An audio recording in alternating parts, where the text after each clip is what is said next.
As many of you will be aware, I'm a veteran, so I served in the military for 28 years, and I went up through the ranks. I did a lot of stuff and focused on leadership, and throughout I had a number of appointments where actually I was the leader. So that combined with the last decade, over a decade of coaching out here, I've got a bit of an insight as to leadership.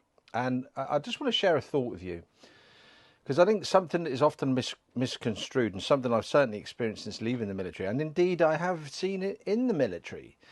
Leadership isn't a title. Leadership is actually a trigger. So what do I mean? Well, if I could give you some context in this, when I was the one rank I held, and it was one that I really loved, was when I was a regimental sergeant major, based over in Cyprus, and we were in and out of Afghanistan on operations.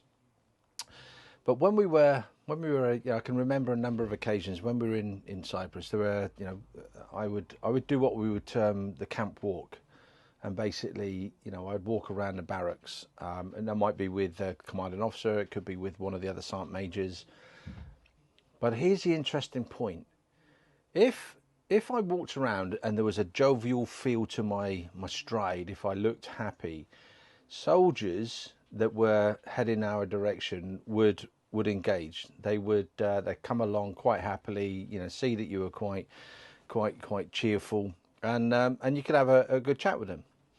But there were occasions where maybe I don't actually remember walking around angry, but there were occasions where maybe I wasn't perceived as being jovial, where I was walking around and I wasn't really smiling. There's more purpose to my stride. I might have had we used to have pace sticks, so go look that up and you'll see sergeant majors walking around with a pace stick under their arm and the like.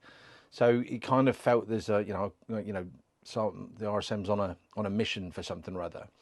And what you saw then was soldiers running for the hills. You could see them quite clearly walking up, and they identify and see you walking up, and you've got purpose, you're not smiling, and they take a beeline in any other direction than cross your path. And what I mean is that, actually have to come up and walk past you. When I got out and, in doing the business and executive coaching, I often see leaders who don't recognize that. They walk into their office and, they might just have a very nonchalant look on their face. They may have a very neutral look on their face, but their teams have a perception. And then in the worst cases, they walk into their office with a face like a smacked ass. Something's pissed them off. They might have had a bit of a traffic jam, or may have had a bit of a tiffle with their partner before they come into the office, or something has annoyed them, or they've just got a very vexed look on their face and very purposeful. And what leaders don't realise is that look, that perception has an impact, but it has a lasting impact on their teams. Their team members suddenly see something that is kind of like a bit of a trigger for them. Oh, what's wrong with the boss? He looks a bit pissed off, she looks a bit pissed off. And then suddenly it can have an adverse effect. So leadership isn't just a title. It's not just, a seat that you preside over. It's not just people that you direct. In the military, we commanded.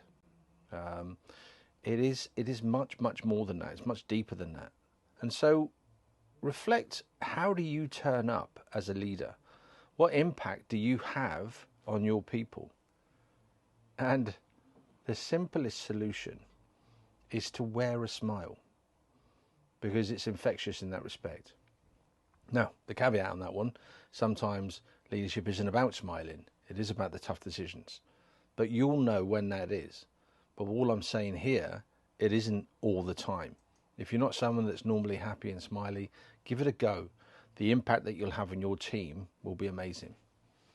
Hope that's helpful. Have a fantastic day.